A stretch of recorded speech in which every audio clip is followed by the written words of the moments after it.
భయపడటంలో వీళ్ళకి సాటిలేరు. కొంగ తగిలితే చాలు చొంగ కార్చేస్తారు. పోలీసులు అనేది లేదు, పొలిటికల్ లీడర్లు అని లేదు, అందరిది ఇదే పద్ధతి. కర్ణాటకలో ఈ మధ్య కాలంలో కెమెరాల ముందు అడ్డంగా బుక్ అవుతోన్న కొందరి తీరు చూస్తే ఇదే అనిపిస్తోంది. బాధ్యత కలిగిన పొజిషన్లో ఉండి కూడా కార్యాలయాన్నే బెడ్రూమ్గా మార్చేసిన డీజీపీ ఉదంతంతో ఇప్పుడు కర్ణాటకలో పాత ఎపిసోడ్లన్నీ మరోసారి చర్చకొస్తున్నాయి. కాకీలు ఖద్దరులు ఎవరైనా కాంతదాసులే. పైకి నీతులు, లోపల బూతులు, పెద్ద మనుషుల్లా బిల్డప్ ఇస్తూ అసలు మనిషిని తెరపైకి తెచ్చే మగానుభావులెందరో ఉండగా కర్ణాటకలో ఈ తరహా వ్యవహారాలు ఈ మధ్యకాలంలో సంచలనం కలిగిస్తున్నాయి. తాజాగా Karnataka DGP cadre officer Ramachandra Rao తన ఆఫీస్లోనే, అందులోనూ యూనిఫామ్లోనే కామకేళి విలాసాలు నిర్వహించిన తీరు సెన్సేషన్ అయింది. ఇలాంటి వీడియోలు బయటకొచ్చినప్పుడల్లా అందరూ చెప్పేదే ఆయన చెప్పాడు. తాను మహిళలతో సన్నిహితంగా ఉన్న వీడియోలన్నీ ఫ్యాబ్రికేట్ అని, తనపై కుట్ర జరిగిందంటూ చెప్పుకురాగా కర్ణాటక ప్రభుత్వం మాత్రం ఆయన్ని సస్పెండ్ చేసింది.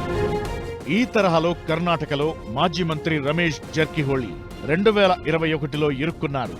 అప్పట్లో ఈయన ఓ లేడీతో సరసాలు చేస్తున్న వీడియోలు వైరల్ కాగా పదవి కూడా ఊడిపోయింది. అయితే ఆ తరువాత ఆ వీడియోల నుంచి క్లీన్ చిట్ వచ్చినా రాజకీయాల్లో ప్రాధాన్యత కోల్పోయారు రమేష్ జర్కిహోళి. ఇక కర్ణాటక మాజీ ముఖ్యమంత్రి యడియూరప్పకు 2025లో పోక్సో కేసు మెడకు చుట్టుకుంది. ఆయన ఓ 14 ఏళ్ల బాలికను లైంగికంగా వేధించారన్న ఆరోపణలపై ఇప్పటికీ కోర్టులకు హాజరవుతుండడం గమనించాలి.